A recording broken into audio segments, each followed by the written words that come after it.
മക്കളെ, welcome back to Rans learning portal. എന്തൊക്കെയുണ്ടടാ മക്കളെ വിശേഷം? നിങ്ങളൊക്കെ ഞാൻ വളരെയധികം മിസ് ചെയ്തിരുന്നു കേട്ടോ. സത്യം പറ, എൻ്റെ മക്കൾ 10ാം ക്ലാസ്സിൽ എൻ്റെ സ്നേഹപൂർവ്വമുള്ള എൻ്റെ പ്രിയപ്പെട്ട വിദ്യാർത്ഥികളെ വളരെയധികം മിസ് ചെയ്തിരുന്നു.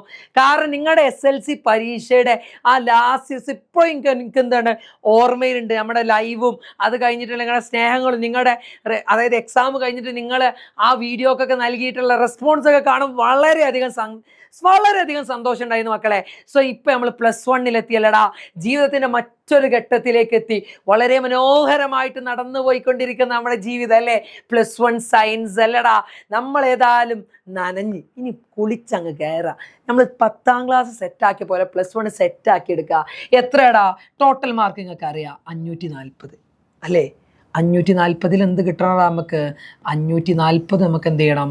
നേടിയെടുത്തേ മതിയാകും. നമ്മൾ നേടിയെടുത്തിരിക്കും അല്ലടാ. അതായത് നമ്മൾ ടോട്ടൽ ഈ 540 ഇവിടെ മാത്രമല്ല, 660 എവിടെ വേണം? +2ലും വേണം. അങ്ങനെ ടോട്ടൽ നമ്മൾ എത്ര എടുക്കൂടാ? +2 കഴിയുമ്പോൾ 1200 വാങ്ങിയ വ്യക്തികളായിട്ട് നമുക്ക് ഓരോരുത്തർക്കും മാറാൻ സാധിക്കട്ടെ എന്ന് സാർ എന്ത് ചെയ്യാണ്? ആശംസിക്കുകയാണ്. സോ നമ്മൾ എന്ത് ചെയ്യാണ്? +1 കെമിസ്ട്രിയെ കുറിച്ച് ജസ്റ്റ് ഒരു ബേസിക് സാധനമാണ് പറയുന്നത് ഈ വീഡിയോയിൽ. നോക്കിക്കോ മക്കളെ, നമുക്ക് 9 ചാപ്റ്ററേ പഠിക്കാനുള്ളൂ. 10ൽ 7 ചാപ്റ്റർ പഠിച്ച എനിക്കാണോ സാറേ? ഞങ്ങൾക്കാണോ പ്രശ്നം സാറേ? ഇല്ലടാ. ഈ 9 എന്ന് പറഞ്ഞാൽ വളരെ സിമ്പിളാ, 10നേക്കാൾ സിമ്പിളാ. ഒന്നാമത്തെ ചാപ്റ്റർ നമ്മൾ പഠിക്കുന്നത് some basic concept of chemistry. കെമിസ്ട്രിയുടെ ചില ബേസിക് ആയിട്ടുള്ള കൺസെപ്റ്റിനെ കുറിച്ചിട്ടാണ് ഒന്നാമത്തെ ചാപ്റ്റർ പഠിക്കുന്നത്. സിമ്പിൾ അല്ലടാ, കെമിസ്ട്രി എന്താണെന്നൊക്കെയാണ് പഠിക്കുന്നത്. രണ്ടാമത്തെ ചാപ്റ്റർ സ്ട്രക്ചർ ഓഫ് ആറ്റം. ആറ്റത്തിൻ്റെ എന്താടാ സ്ട്രക്ചറിനെ കുറിച്ച് പഠിക്കുന്ന ചാപ്റ്ററാ. മൂന്നാമത്തത് classification of element and periodicity in nature എന്ന് പറയുന്ന ചാപ്റ്റർ. നാലാമത്തെ ചാപ്റ്റർ ഏതാടാ? നമ്മൾ എലമെന്റിനെ കുറിച്ച് പഠിച്ചു, അതിനെ പീരിയോഡിക് ടേബിൾ അറേഞ്ച് ചെയ്തു. ഇനി എലമെന്റ് അഥവാ ആറ്റങ്ങൾ കൂടിച്ചേർന്ന് എന്തുണ്ടാവും? മോളിക്യൂൾസ് ഉണ്ടാവും. അപ്പം മോളിക്യൂൾസ് ഉണ്ടാവണമെങ്കിൽ എന്ത് വേണം?